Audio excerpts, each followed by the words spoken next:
The woman you see walking in this video is 32-year-old Lorraine Cox. She's visibly inebriated after spending the day at a pub with friends in Exeter, after the bars and clubs in England had recently opened after the long lockdown period. Lorraine was supposed to sleep over at one of her closest friends, but they somehow got separated just before closing time, so she decided to walk to her dad's house, which was less than 2 miles away. What Lorraine doesn't know is that she's being followed. This man has been tailing her for over a mile now, and he's about to catch up to her very soon. And what would unfold is nothing short of horrific. Lorraine would go missing shortly after this encounter, and 9 days later, her dismembered body was discovered scattered across different dump sites in Exeter. The killer had tried to take a number of steps to conceal his shocking crime.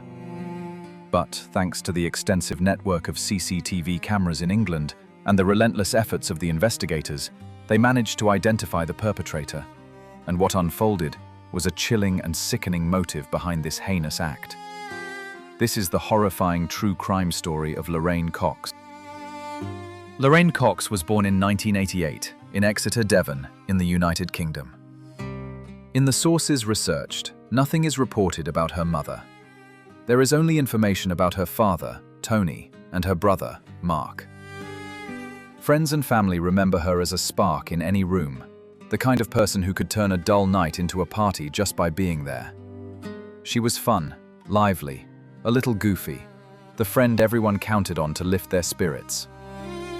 In 2018, at the age of 30, Lorraine met Elise Fallow.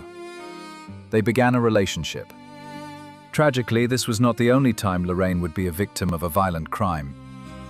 In 2018, Lorraine, then 30, attended a party where Robert Prout, 35, was also present. Early the next morning, a friend passing by noticed Robert touching Lorraine as she slept. She screamed, waking Lorraine, who panicked as Robert fled. As he was known, it was easy to locate him. When he was reported, several terrible things were discovered about him. He was already facing charges for the same crime against another girl he had abused a year earlier, in 2017, and in 2013, he had been arrested on charges of abusing a minor. Robert went on trial for his crimes in January 2021 and was sentenced to 10 years in prison. By October of the following year, 2019, they got engaged and decided to move to Scotland to try to have a life together there. Because of the lockdown that began in March 2020, the world stopped, and we know that situation well. Lockdowns, social distancing, and isolation became the new normal.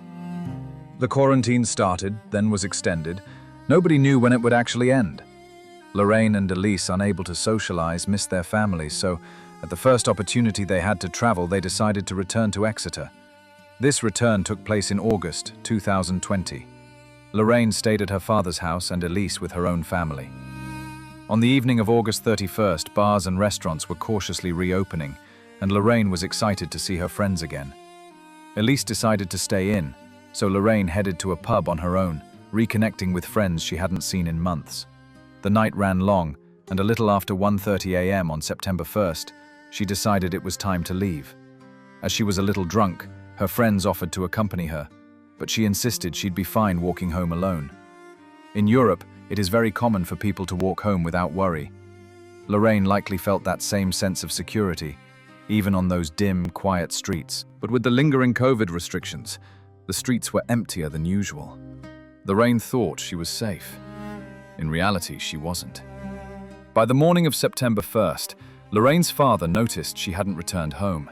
Assuming she'd stayed with a friend, he sent a text to check in, but there was no response. Friends also messaged to see if she'd made it home safely, but heard nothing. Elise reached out, growing concerned, but silence met her too.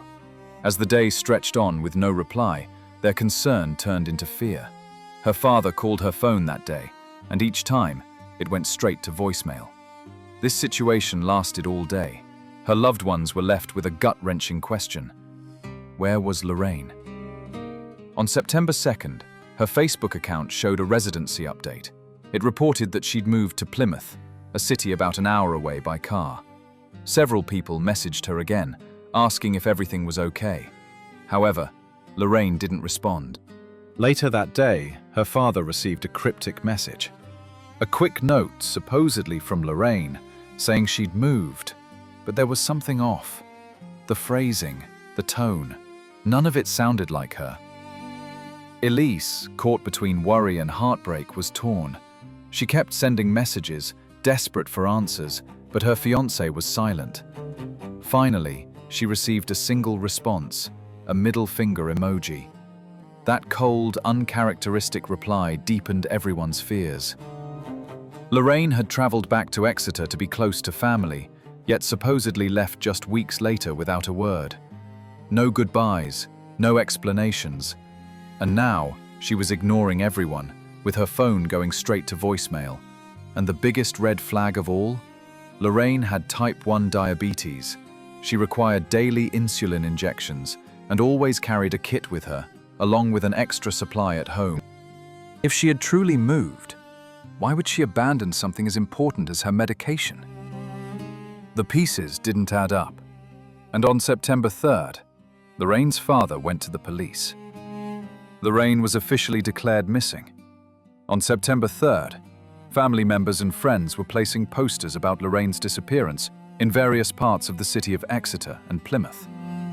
Meanwhile, the police started retracing her steps, questioning the friends she'd been with at the pub that night. They all said the same thing. Lorraine left alone. So, what they needed to do was to retrace her steps. And to do that, the police checked several security cameras. In the first recording, Lorraine is in front of a store where she was bent down for about 20 seconds to tie her shoelaces. And at that exact moment, a young man who was on another corner, several meters away, was walking towards her. From then on, he started taking exactly the same route as Lorraine, but always kept his distance. He shadows her every step. Following the exact route she takes, he covered his head with the hood of his jacket. As she walks, another camera captures her from the front, showing her bundled up in a jacket, her gaze never veering over her shoulder. This shot is one of the few where both Lorraine's face and the hooded figure's face are visible. On the next street, we can see her walking on the sidewalk to the right, and that she was carrying a backpack with both straps. This information is important. You will soon know why.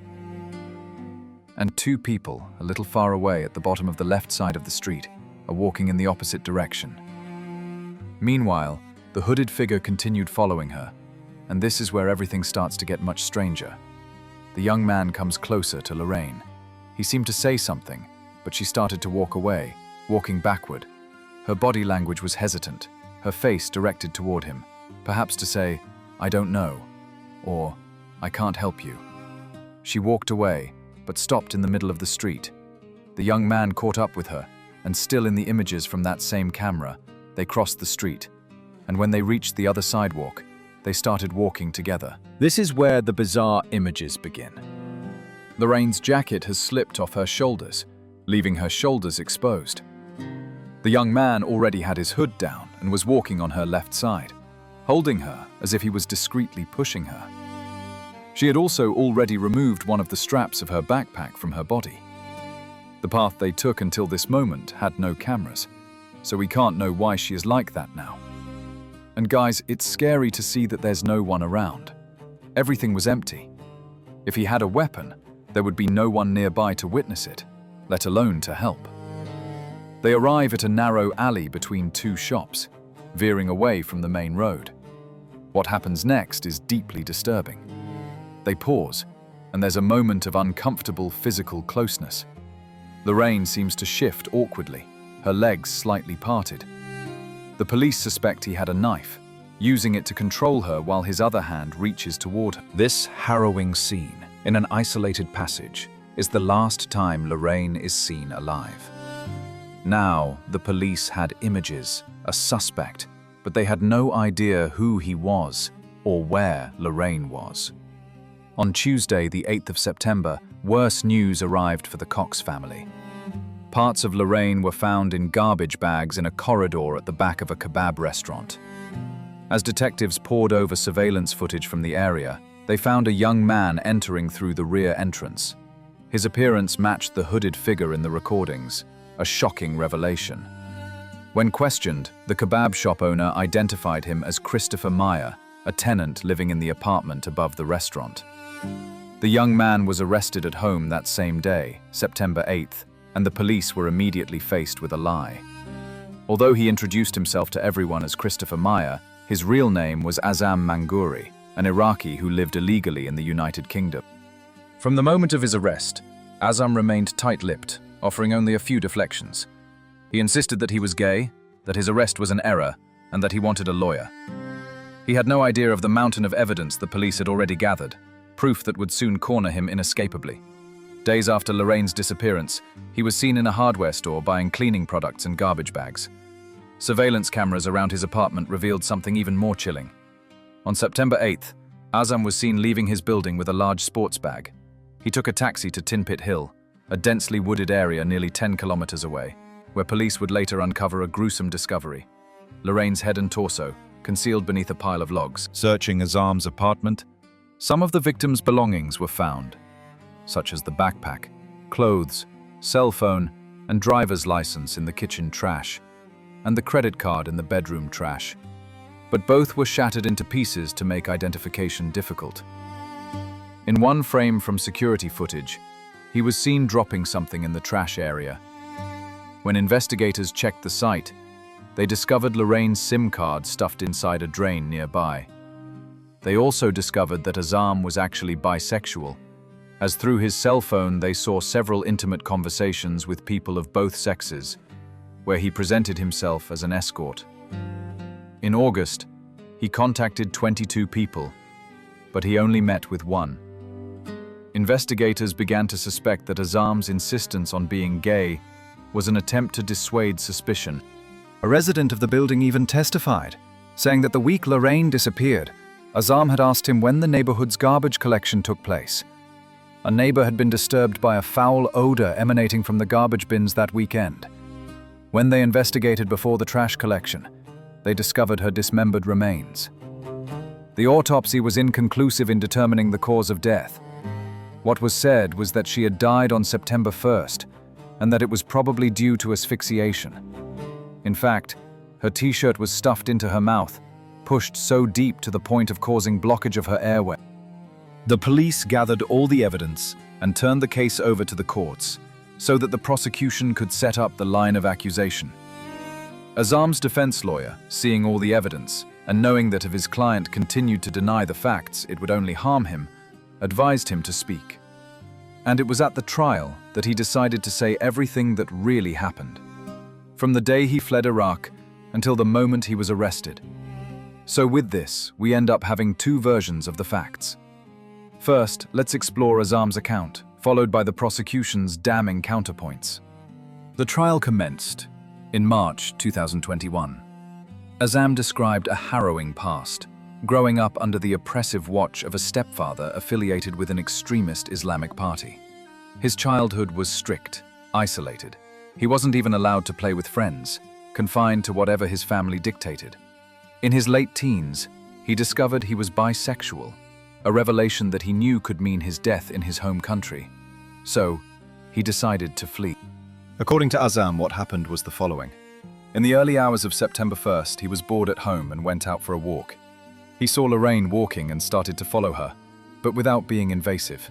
He said he didn't remember much of the conversation, but they said something about just having a one-night stand, and she just said, "Follow me." They went to an alley and had sex right there. And to confirm this, Azam presented an audio recording in court that he made on his cell phone for security reasons, about the conversation they had, proving that the act was consensual. He said he found it strange that the situation happened so easily, and thought that if something went wrong, no one would believe him, so it was better to be safe. I'll talk a little about this audio when I bring the arguments. He claimed that he had sex with her on the street, and then they walked to his house. Well, consensual or not, maybe that would be the reason why her clothes were arranged differently at a certain point in the recordings. Once at his flat, he claimed they drank, smoked, used drugs, and eventually went to bed. But the next morning, Azam said he awoke to find Lorraine unresponsive, her skin cold with no detectable pulse. He claimed he attempted CPR, but failed. When questioned as to why he didn't call emergency services, Azam stated that he felt trapped by two fears. As a failed asylum seeker, he was convinced no one would believe him. And second, he didn't even know the emergency number to make the call. He maintained that he did not kill her, suggesting that the mix of alcohol and drugs had caused her death. The court would now have to weigh his story against the prosecution's narrative and the evidence they had carefully built against him. He also said that after finding Lorraine like that, he didn't know what to do. He stayed with her in his house all day and could barely sleep at night. The next day, he had the idea of taking her cell phone to do some things to divert the attention of friends and family. Azam unlocked the device using her fingerprint, changed her home location on Facebook, and ignored all WhatsApp messages. But when her device died, he took out the SIM card, put it in his cell phone, activated WhatsApp, and started sending some messages. After that, he said he didn't know what to do anymore. He kept Lorraine's body in his room for a total of 8 days, while all the time he used drugs to calm down and try to find a solution. That solution was dismemberment. Azam described hallucinations while dismembering her body, saying he imagined strange creatures like spiders coming out of her mouth, which is why, he said, he placed her shirt inside to cover it. He then discarded smaller body parts in trash bags, intending for the garbage truck to remove them, while he disposed of her torso and head in a forest. However, the bags were found before the collection, leading to his arrest. When it was the prosecution's turn to speak, they brought a barrage of counter-arguments. Azam had lots and lots of inconsistencies in his version. To begin with, they believed the murder was premeditated and that he just needed to find a victim. On Azam's cell phone, searches were found for videos on amputation, dismemberment, and even a Google query on how to dig a grave by hand. The prosecution also raised questions about the audio recording Azam had taken of his initial interaction with Lorraine. If it was consensual, why would he record it? While neither the audio nor a transcript was released, the recording was presented as evidence that Lorraine may have been vulnerable and subtly coerced. On one of those days, Azam sold a keyboard online, and the buyer came to his house. This person did not go to the room, but he stated that Azam was calm, kind, and that there was nothing strange about him, contradicting the daily concern he claimed to have during that week. Furthermore, on Saturday, hours before the dismemberment, Azam posted a video on his social network where he was smoking and, in the background, the song Chop Suey by the rock band System of a Down, which contained lines like, "Grab a brush and put a little makeup, hide the scars to fade away the shake-up," and "I cry when angels deserve to die." Lorraine's autopsy disproved his claims about her death. Toxicology reports revealed no drugs in her system, only trace amounts of alcohol from the drinks she had at the pub. Her insulin levels were also normal, ruling out any diabetic complication. Instead, the autopsy indicated asphyxiation as the most likely cause of death. DNA evidence further implicated Azam, with his DNA found inside Lorraine, though it was inconclusive as to whether it was from the night she died or from later contact.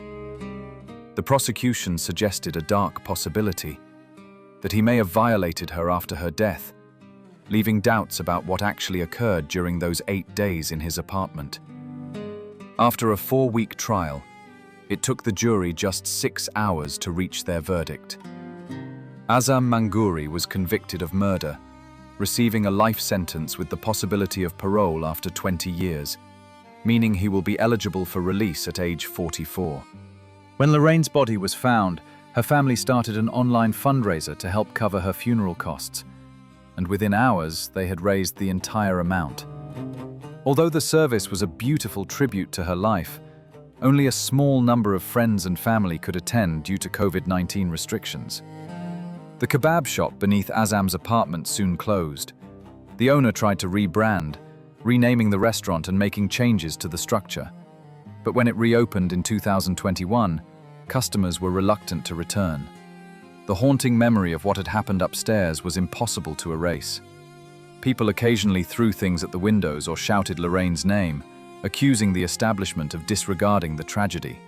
On Google Maps, you can still see the restaurant, once called Bodrum Kebab House, now renamed Alibaba, with its windows damaged.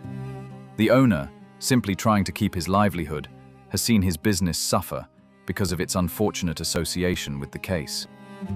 Lorraine was a young woman in the prime of her life, full of hope and dreams, newly engaged, with every reason to expect a bright future. Her story serves as a somber reminder of the dangers that sometimes lurk just out of sight, and she certainly didn't deserve the tragic end she faced. Thanks for watching. Smash that like button, drop a comment, and share to help grow the channel. Your support means the world. Catch you next time.